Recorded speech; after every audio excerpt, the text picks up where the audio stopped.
Je dirais pas soyez obsédés, mais franchement, soyez passionnés de ce que vous faites. Parce que quand on est passionné par ce qu'on fait, on voit jamais de problème. Salut tout le monde, bienvenue aux ateliers Médicis, c'est Sabrina de Média l'Étincelle. Et nous avons aujourd'hui le plaisir d'accueillir avec nous Dria Dury. Bonsoir Dria, comment ça va? Bien, et toi? Ça va. Est-ce que tu peux nous présenter un peu et nous dire qui est Dria Dury? Et Dria, c'est une chanteuse, songwriter colombienne qui est arrivée ici il y a quelques années pour étudier dans une école d'art et j'ai commencé à faire de la musique. Pourquoi ce choix de la musique? Pourquoi artiste?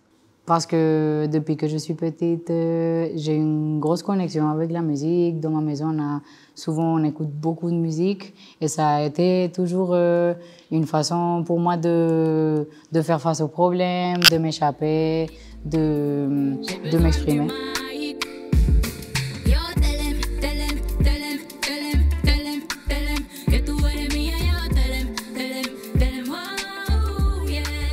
Tu as des influences latino et reggaeton.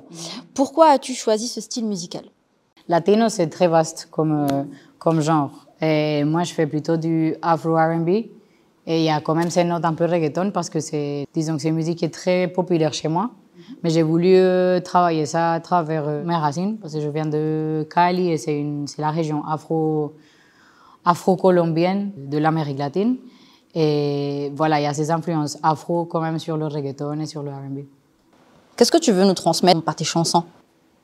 Ça dépend. Je pense que ce que je kiffe le plus, c'est peut-être de partager mon état d'esprit. Et j'essaye toujours de raconter des histoires, soit que j'ai vécues, ou des histoires aussi que mes copines me racontent. Je pense que les personnes aussi qui m'inspirent le plus dans ma musique, c'est les gens qui m'entourent, ma famille, mes amis. Plus que j'ai des artistes qui m'inspirent, mais ce qui m'inspire le plus, c'est vraiment les vraies histoires, les trucs de désamour, les trucs un peu toxiques. Genre, on a tous un peu ça. Donc, disons que c'est les thématiques que je traite le plus dans mes chansons. Parmi les chansons que tu as composées, que tu as faites, est-ce que tu peux nous donner une de tes préférées? Ah, j'adore Te Quiero Ver parce que ça parle d'une expérience que j'ai vécue et ça me tient beaucoup à cœur. Et récemment, j'ai fait une nouvelle qui s'appelle No Lonely. Et je crois que j'aime beaucoup les vibes. Genre, je rappe et tout, je fais du reggaeton et des choses qui bougent, mais les vibes qui me parlent le plus, c'est toujours ces trucs un peu mélancoliques, nostalgiques.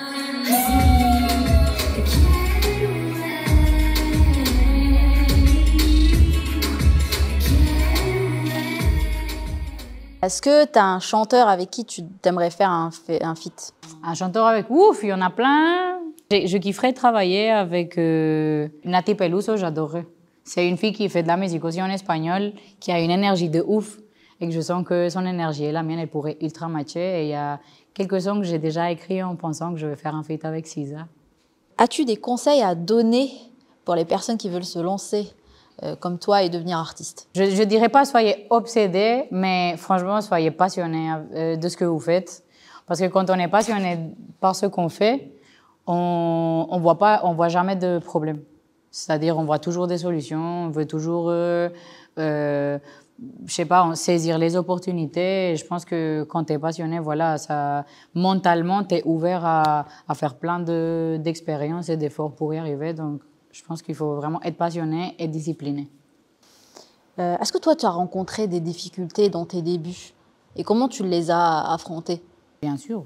Bien sûr, parce que quand tu commences à faire de la musique, que tu n'es pas forcément, tu n'es pas dans un label, que tu commences de zéro.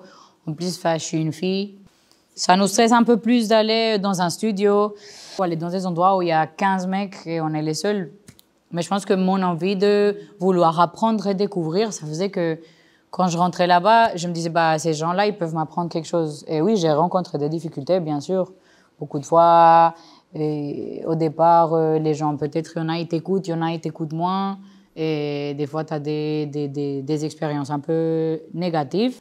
Quand je faisais de la musique et je faisais des sons, j'écoutais et je disais, mais c'est good, j'adore, je m'enjaille, mes potes aussi et tout. Et aussi, c'est mon entourage qui me motive beaucoup, donc c'est cool. Ça m'a permis de ne pas me laisser tomber.